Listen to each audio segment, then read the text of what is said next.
Assalamualaikum warahmatullahi wabarakatuh. Perkenalkan, saya Fitri Valianitasari, perwakilan dari kelompok 6 yang akan menjelaskan materi kelompok dengan judul Diagnosis Dimensi-Dimensi pada Konseling Ego.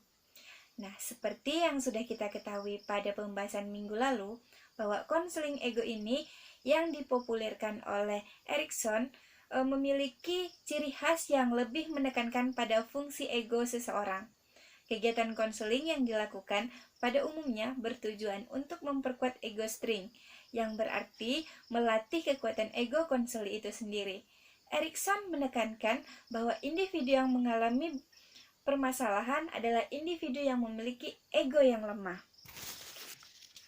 Misalnya, orang yang rendah diri dan tidak bisa mengambil keputusan secara tepat dikarenakan ia tidak mampu memfungsikan egonya secara penuh, baik untuk memenuhi kebutuhan hidupnya maupun meraih keinginannya.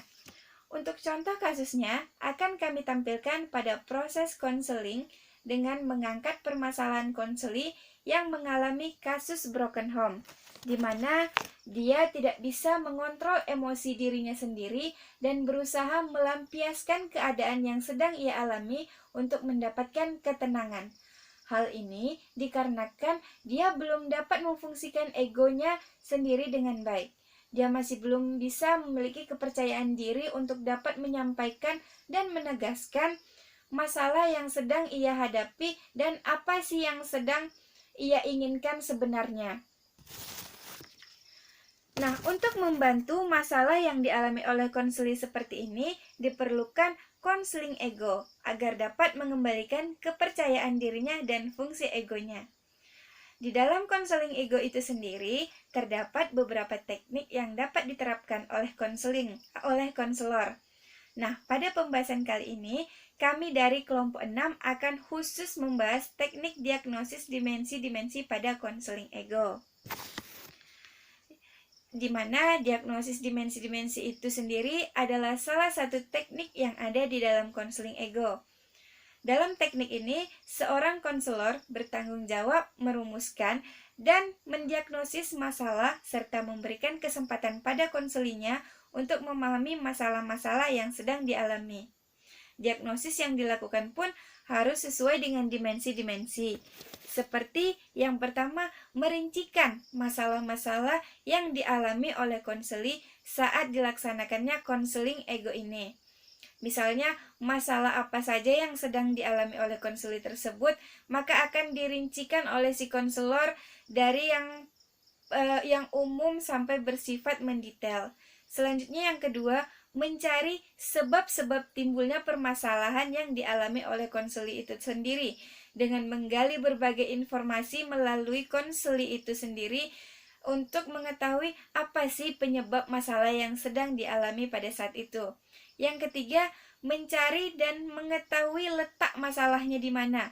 Apakah pada kebiasaan yang dilakukan oleh konseli itu, atau sikapnya dan tingkah laku yang sedang dia lakukan pada saat itu. Dan yang terakhir, menjelaskan kekuatan dan kelemahan masing-masing yang dimiliki oleh konseli yang sedang mengalami masalah tersebut. Jadi, dapat kita simpulkan bahwa teknik diagnosis dimensi-dimensi ini adalah teknik yang digunakan oleh konselor untuk mengetahui masalah dan sebab serta letak timbulnya suatu masalah yang dialami oleh konseli dan memberitahukan kekuatan dan kelemahan yang dimiliki oleh masing-masing konseli yang mengalami permasalahan tersebut. Nah, untuk lebih jelasnya lagi, akan kami tampilkan sebuah contoh dialog video dalam proses konseling ego yang mengkhususkan membahas tentang teknik diagnosis dimensi-dimensi. Seperti apa sih contoh kegiatan konseling tersebut? Nah, mari bersama-sama kita simak dan saksikan videonya berikut ini. Silahkan disimak, cekidot.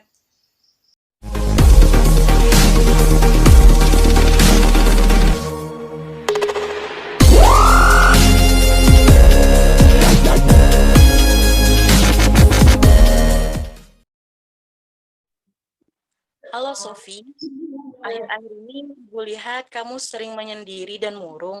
Lagi ada masalah ya?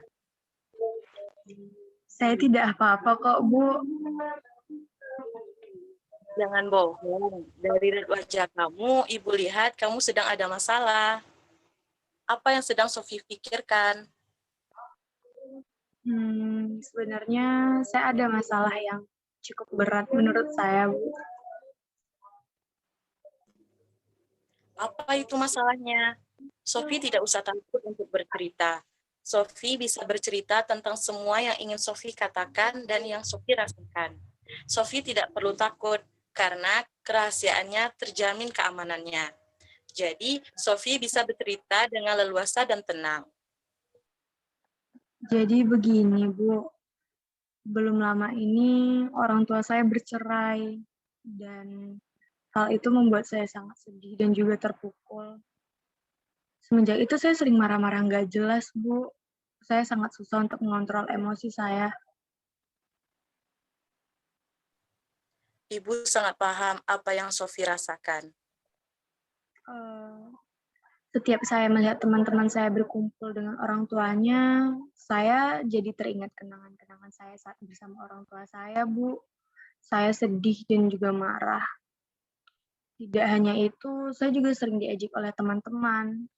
Nah, ketika saya dengar ejekan mereka itu, saya refleks berkelahi dengan mereka, Bu. Saya ingin melampiaskan kemarahan dan kesedihan saya kepada orang yang mengejek saya itu.